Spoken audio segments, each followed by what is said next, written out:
మోకాళ్లలో గుజ్జును పెంచి నొప్పిని తగ్గించి సర్జరీని దూరం చేసే freedom walk. Welcome to Suman TV. Telangana రాజముద్రపై రాజకీయ దుమారం మొదలైంది. తెలంగాణ రాజముద్రని మారుస్తున్నారు అంటూ బీఆర్ఎస్ ఆందోళన బాట పట్టింది. నిన్న వరంగల్లోని శిలాతోరణం దగ్గర ధర్నా నిర్వహించిన బీఆర్ఎస్ నాయకులు ఇవాళ BRS working president KTR Charminar దగ్గర భారీ ఎత్తున ఆందోళన నిర్వహించారు. తెలంగాణ రాజముద్రలో మార్పులను వ్యతిరేకిస్తూ రేవంత్ రెడ్డి సర్కారుపై దుమ్మెత్తిపోశారు. తెలంగాణ రాజముద్రని మన స్క్రీన్ పైన చూస్తున్నాం. గతంలో ఉన్న రాజముద్ర తెలంగాణ 2014లో ప్రత్యేక రాష్ట్రంగా ఏర్పాటు చేసిన తర్వాత కేసీఆర్ ప్రభుత్వం అధికారంలోకి వచ్చింది. అధికారంలోకి వచ్చిన తర్వాత ఏర్పాటు చేసిన రాజముద్రలో కాకతీయుల శిలాతోరణంతో పాటు 4 సింహాల చిహ్నం ఉంటుంది. మధ్యలో చార్మినార్ ఉంటుంది. చుట్టూ గవర్నమెంట్ ఆఫ్ తెలంగాణ అని ఇంగ్లీష్లో, తెలుగులో, ఉర్దూలో రాసి ఉంటుంది. అదే ఇప్పుడు కొత్తగా నమూనా ముద్ర ఏదైతే రేవంత్ రెడ్డి సర్కార్ రేపు జూన్ 2వ తేదీన విడుదల చేయాలి అనుకుంటున్న రాజముద్ర చిహ్నాన్ని కూడా, మోడల్ చిహ్నాన్ని కూడా మనం చూస్తున్నాం. ఇందులో గతంలో ఉన్న గతంలో ఉన్న చిహ్నాలని తొలగించి స్పష్టంగా కనిపిస్తుంది. ఇందులో కేవలం అమరవీరుల స్తూపంతో పాటు 4 సింహాల చిహ్నం, అశోక చక్రంతో కూడిన 4 ప్రభుత్వ అధికారిక గుర్తింపు స్టాంపు, 4 సింహాల చిహ్నం మాత్రమే కనిపిస్తోంది. తెలంగాణ ప్రభుత్వాన్ని తెలుగులో, ఇంగ్లీష్లో, హిందీలో, ఉర్దూలో కనిపిస్తోంది. ఈ కొత్త చిహ్నాన్ని రేపు రేవంత్ రెడ్డి సర్కార్ విడుదల చేయడానికి ఏర్పాట్లు చేస్తున్నట్టుగా తెలుస్తోంది. అయితే గత ప్రభుత్వం, కేసీఆర్ ప్రభుత్వం రూపొందించిన చిహ్నంలో కాకతీయుల శిలాతోరణం, చార్మినార్ని రూపం పెట్టడం వెనుక చాలా చరిత్ర ఉంది. తెలంగాణ అంటేనే కాకతీయులు, అట్లాగే హైదరాబాద్లో చార్మినార్ గుర్తుకొస్తుంది. అందుకోసమనే ఆ రోజు తెలంగాణకు చిహ్నంగా తెలంగాణ రాజముద్రలో కాకతీయుల శిలాతోరణానితో పాటు చార్మినార్ చిహ్నాన్ని కూడా పెట్టామని చెప్పేసి గతంలో ప్రభుత్వం వివరణ ఇచ్చింది.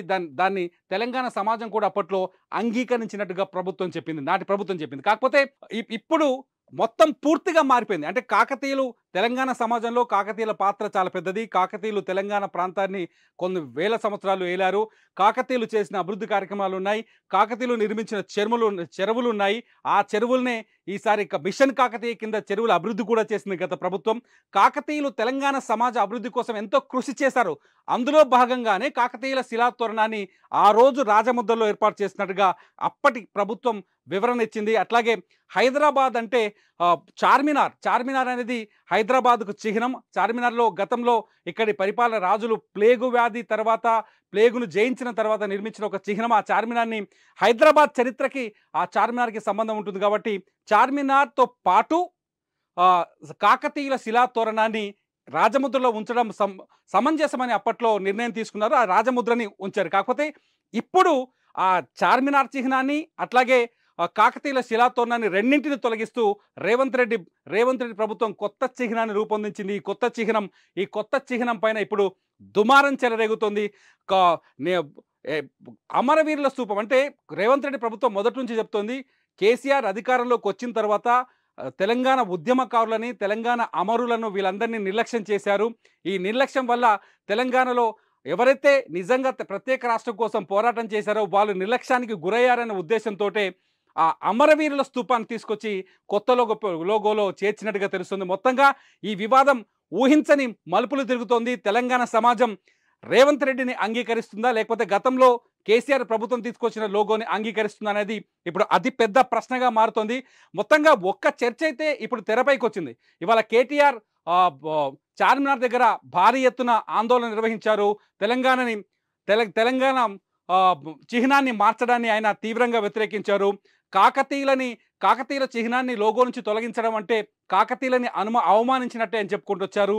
చార్మినార్ లోగోను తొలగించడాన్ని తెలంగాణ హైదరాబాద్ని అవమానించడం అంటూ కేటీఆర్ తీవ్రమైన వ్యాఖ్యలు చేశారు. అవసరమైతే రాజముద్ర మార్పు పైన తీవ్ర స్థాయిలో ఉద్యమిస్తామని రేవంత్ రెడ్డి సర్కార్కి వార్నింగ్ ఇచ్చారు కేటీఆర్. దీంతో రాజముద్ర వివాదం ఇప్పుడు ఊహించని మలుపులు తిరుగుతోంది. జూన్ 2వ తేదీన తెలంగాణ రాష్ట్రం ఏర్పాటై జూన్ 2వ తేదీకి 10 సంవత్సరాలు పూర్తవుతుంది. ఈ దశాబ్ది ఉత్సవాల యాంగిల్లో ఈ వేడుకను నిర్వహించాల్సిన అవసరం ఉంది. ఈ తరుణంలో ఏకంగా రాజముద్రను మార్చడం, అట్లాగే తెలంగాణ రాష్ట్రీయ గీతాల్లో కూడా మార్పులు చేయడం కీరవాణి లాంటి ఆంధ్ర ప్రాంతానికి చెందిన మ్యూజిక్ డైరెక్టర్ని తీసుకొచ్చి ఆ గీతంలో మార్పులు, మ్యూజిక్ ట్రాక్ని మార్చే ప్రయత్నం చేస్తున్నట్టు మొదటి నుంచి చర్చ జరుగుతుంది. ఈ నేపథ్యంలో ఇప్పుడు రాజముద్ర వివాదం ఎటువైపు మలుపు తిరుగుతుంది అనేది ఇప్పుడు ఆసక్తికరంగా మారింది.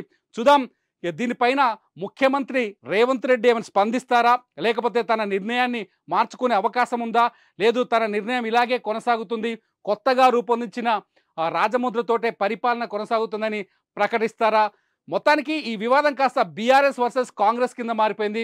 రేవంత్ రెడ్డి ఏకపక్షంగా నిర్ణయాలు తీసుకుంటున్నారని, గతంలో కేసీఆర్ తీసుకున్న నిర్ణయాన్ని పూర్తిగా తెలంగాణ సమాజం మర్చిపోయే విధంగా నిర్ణయాలు తీసుకుంటున్నారంటూ బీఆర్ఎస్ శ్రేణులు ఆందోళన వ్యక్తం చేస్తున్నాయి. గతంలో కేసీఆర్ ఏవైతే నిర్ణయాలు లోగోను రూపొందించడం, లేకపోతే జేజేహే రాష్ట్రీయ గీతం పైన కొంత సస్పెన్స్ను కొనసాగించడం, చివరి వరకు నిర్ణయం తీసుకోకపోవడంతో వాటన్నింటినీ ఇప్పటికే రేవంత్ రెడ్డి సర్కార్ తెలంగాణ కోడ్ను కూడా మార్చింది. టీఎస్కు బదులు ఇక్కడ నుంచి తెలంగాణని షార్ట్ ఫామ్లో టీజీగా పిలుస్తామని చెప్పింది. ఇక్కడ నుంచి వాహనాలు కావచ్చు, గెజిట్స్లో కావచ్చు టీజీగా మారుస్తూ కేంద్ర ప్రభుత్వం నుంచి ఒక స్పష్టత, ఒక రూలింగ్ను కూడా తీసుకొచ్చింది. దీంతో కేసీఆర్ తీసుకున్న నిర్ణయాలన్నింటినీ మార్చాలని రేవంత్ రెడ్డి కంకణం కట్టుకున్నారనే చర్చ మాత్రం తెలంగాణలో జోరుగా సాగుతుంది.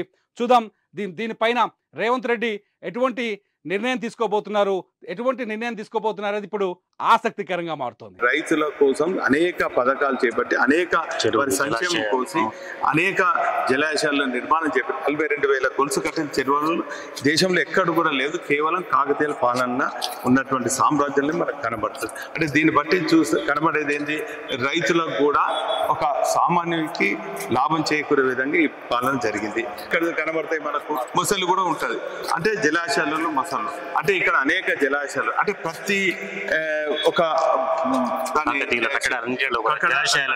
కూడా ఇచ్చేస్తారు. అంటే ఈరోజు కాకతీయుల ప్రభుత్వం లోగోలు ఇచ్చే కాకతీయ ఆర్సీ తీసేస్తూ ఉంటారు, చార్మినార్ తీసేస్తూ ఉంటారు, రేపు కాకతీయులు కట్టినటువంటి రామప్పను ధ్వంసం చేస్తూ ఉంటారు, వేయి స్తంభాల గుడిని తీసేస్తూ ఉంటారు. భద్రకాళి అమ్మ కూడా మరి స్వయంభూగా ఉన్నటువంటి కాకతీయుల నాడు ఆ రోజు అమ్మవారిని దర్శనం చేసుకొని పోయేవారు, మరి ఆ ఆలయాన్ని కూడా మీరు తీసేస్తారా? అంటే ఈరోజు మీకు వ్యక్తిగతంగా నేను చెప్పానంటే కేసీఆర్ గారిని రూపం వాళ్ళే ఈరోజు తెలంగాణ రాష్ట్రం ఎప్పటి వరకు ఉంటుందో కేసీఆర్ గారు ఖచ్చితంగా తెలంగాణ ప్రజల్లో చెరగని ముద్ర ఉంటుందని సందర్భం. సుమన్ టీవీలో మీ పర్సనల్ అండ్ బిజినెస్ ప్రమోషన్స్ కోసం కింది నెంబర్కి కాంటాక్ట్ చేయండి.